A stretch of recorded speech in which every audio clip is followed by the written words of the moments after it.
For Higher and Tertiary Education, Science and Technology Development, Dr. Godfrey Gandawa, opened the presentations by emphasizing the commitment by their ministry to the STEM initiative. We cannot continue to ignore the global trends shifting towards STEM. There is a need for a serious curriculum review in all our institutions, be it polytechnics, teachers' colleges, and universities. Students deserve a modern education right now, not tomorrow. They deserve the right education right now, instead of the 19th century style of education that we currently have. With a STEMatized curriculum, we can radically close the technological and mental gap between what the current education system offers and what contemporary industry requires. Reform of universities or curriculum is an abstract idea. We all know that a successful reform would bring results, not in 5 years, but in 10, 20 or 30 years. So we are focusing, we are looking in the future. When we are saying let's reform our curriculum, what are we looking at?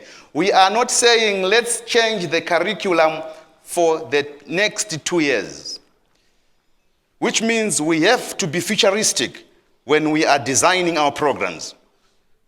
We need to visualize how the future will look like, how the new industries will be. Then we transform our curriculum as institutions of higher learning to suit that. Otherwise, we will continue to lag behind. So we should be focusing in the next 10 years to say, how will our industry look like? How do we want our institutions to be? What kind of programs are relevant for that future? But I'm just looking at the University of Zimbabwe.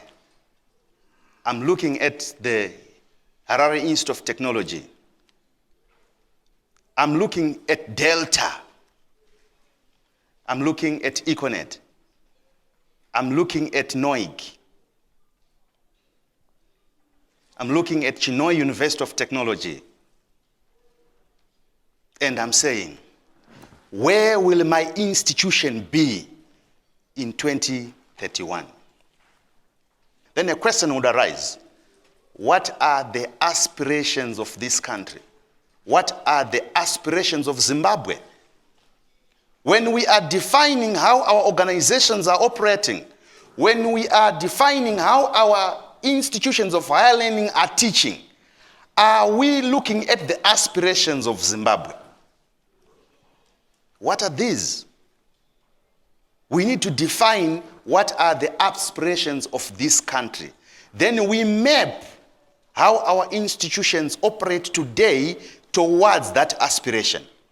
In my view, we aspire to be a country that is driven by innovation.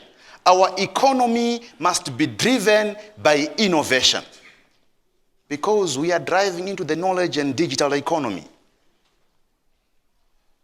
Are our institutions or are our companies working towards that?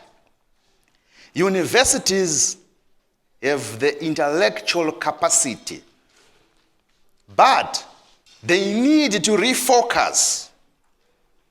And industry has the financial capacity, but need to get off their shell.